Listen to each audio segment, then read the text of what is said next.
niba dufite ikibazo cy'amafaranga kubera iki tudatakaza igihe kinini twiga ku mafaranga.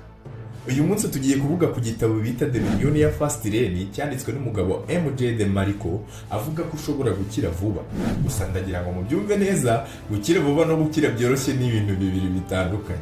Kandi gukira vuba tuvuga muri iki gitabo ntabwo ari ugukora umushinga none bugacya wagezweho. Ni ikintu ushobora gukora mu gihe cy'imyaka 10. Ariko nanone gukira byoroshye niba ari byo ukeneye hano ntabwo uri buze kubyumva kuko twewe turi abantu bari serious.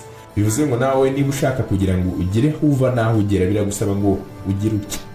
Turi mu kiganiro umuti rero tugiye kujya tuvuga ku bijyanye n'ibitabo turebe bwabumenye abantu benshi baduhishe kandi tuzane bya bitabo bifite umumaro kandi byagize n'abantu benshi bihindurira ubuzima.